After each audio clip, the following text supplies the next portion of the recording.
companies severely when their loss, the reserve replacement ratio falls below 100%.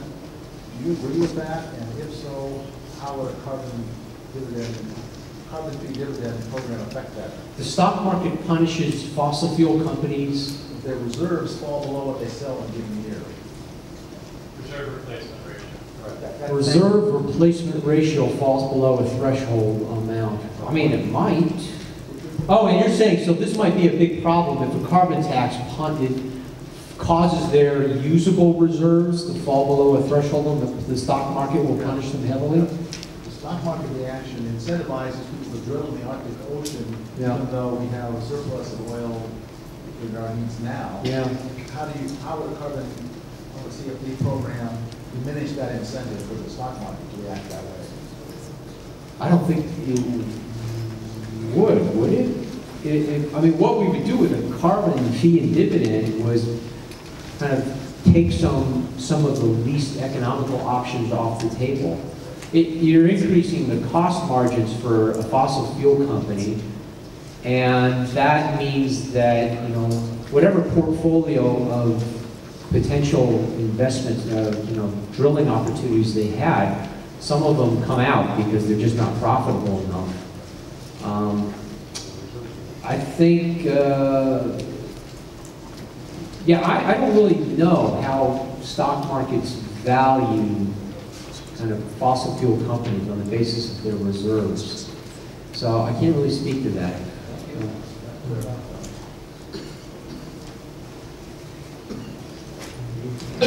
Thank you. I'm Dan O'Neill from Traverse City, Michigan. I wondered if you could just address for a couple minutes what I think is one of the more confusing parts of the proposal, which is the border tax adjustment. Whether or not any of the economic information you gave us considers impact on trade and how that would impact the economy. Yeah. What assumptions we make about that border tax adjustment, in that, do we need agreements from all of our trading partners, or is it self-effectuating? And then finally, you just mentioned that there are a number of economies that you would, around the world, that you would expect would have no problem instituting some sort of carbon pricing structure. Other, presumably more poorer economies who would struggle with that. How would they be affected? Does it disadvantage poorer people around the world who may not be able to participate in terms of trade? Thanks. Thank you. That's a great suite of questions, actually. The border tax adjustment, I'm glad you asked that, because that is a big difference between the REMI study and the Resources of the Future study. The REMI study was commissioned specifically by Citizens Climate Lobby to look at the economic impacts, assuming that we could legally do a border tax adjustment. And what that is if we do a carbon tax or a carbon fee and dividend in the United States, and let's just say China doesn't, an imported product like steel comes into the United States from China, we are allowed to issue a tax, a tariff on that imported steel on the basis of what we think they would have to pay if they had a carbon tax. All right, so that's a pretty simple example. I sometimes worry about that. I worry about whether or not you could calculate that, because steel is one thing. We actually know a lot about the steel production process. Chemicals are a little different, cement more different still.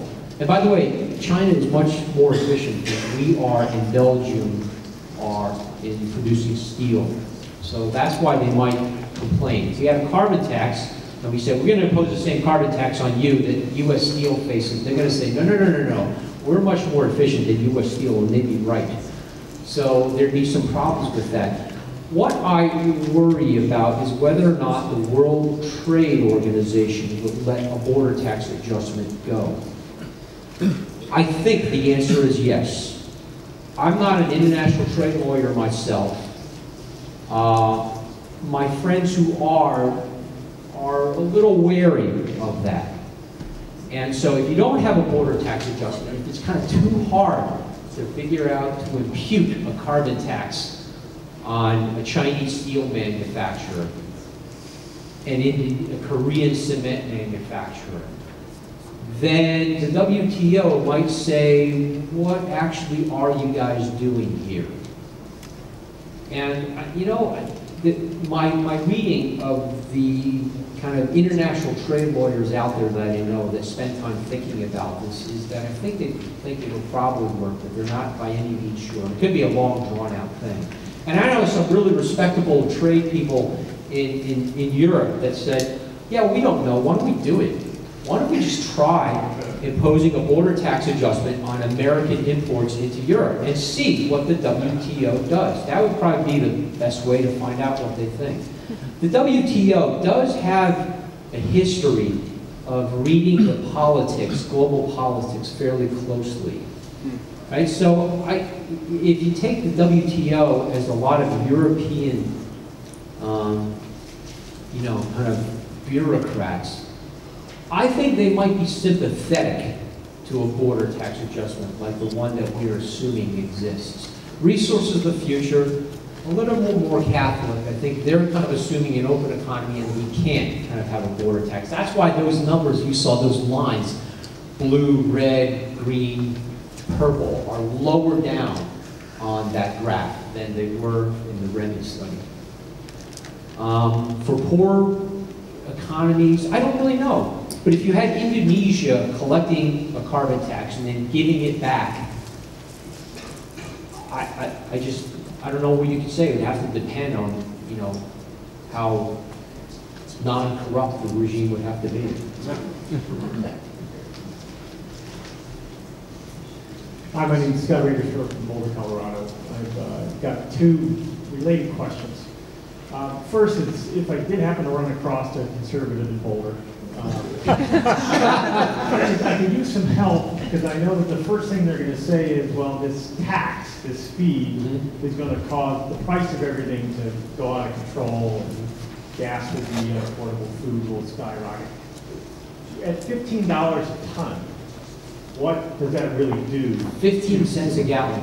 15 cents a Yeah, gallon? about that. And what about for the average person, you know, keeping their 2,000 square foot house? In Boulder, we already have a carbon tax in Boulder. You already have something, so, and that has, I mean, Boulder's very affluent, so no one's really complaining. But, all right, so let me, for a state like Alabama or Georgia, which relies almost exclusively on coal combustion, per kilowatt hour, I want to say about 4 cents a kilowatt hour. To put that in perspective, in Massachusetts, you pay about 13 or 14 cents a kilowatt hour, right? Yes. About that. In Washington State, Oregon, about 6 cents a kilowatt hour. So let's just say Georgia, I'm guessing Georgia, oh, I know. In Florida, we pay about 10 cents a kilowatt hour. Now I'm looking at 14 cents a kilowatt hour if it's coal combustion. And so, you know, if you really get your energy from coal and not natural gas, it'd be about, you know, a 40% increase. But in Florida, if it's natural gas, it's about half that, about 2 cents a kilowatt hour. Has there been any studies on food, what it would do to food prices? No, that's a big unknown. We just don't know. Because how fossil fuel intensive are our fertilizers? Don't know. Just don't know. That is my kind of favorite example of how we don't know what unpriced carbon is. It might well be cheaper, it might well be less carbon intensive to fly fruit in from Spain in the winter than it is to grow it in California.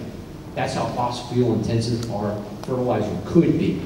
Fixing nitrogen is very. So if you find a conservative in Boulder, start with Roger Pielke, actually. I think he's, well, just kind of questioning about climate science.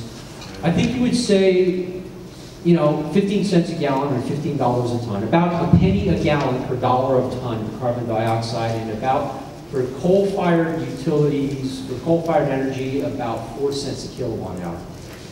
So on the flip side of that, what would rising the cost of carbon-based fuels do to the alternative energy sectors? Well, it would make them comparatively more competitive. We currently subsidize some renewable energy. What? I think we have one more question as well. Okay, all right. It just makes it comparatively better, look a little bit better by comparison. Hello, I'm Mary Dunn from Michigan, and I know we come out pretty well on the fee and dividend end of things. But of course, I'm living in a neighborhood where there's a county that's hugely in debt. The city of Detroit just went through bankruptcy. We have other cities in Michigan that are in debt, and school districts, school systems. For the municipalities and the schools to pay a higher fee for everything they consume is going to be quite a hardship for them. And I can say that they're going to hopefully have more jobs, and the dividend will go to those with the least. But are there some other things that are positives that would offset those extra expenses? Actually, I would say Detroit would be a great place for a federal carbon tax. I mean, you still have, there's a fair amount of transit still going on, right? Well, we've got one of the biggest trade partners, Okay. Detroit to Windsor. All right. Well, Washington DC comes out smelling like roses under carbon fee and dividend because people, well, we got some fossil fuel energy, but people rely on transit very, very heavily, so they don't feel that in their pocketbook so much. And I think Detroit would be exactly the kind of place that would be like that. As long as people do get by without such an intensive focus on automobile transport, that fee and that cost increase doesn't come in. In the meantime, for a poor community like Detroit, those dividend checks are going to be a huge boon. There's going to be a huge injection of money into an economy. Like transit in Detroit.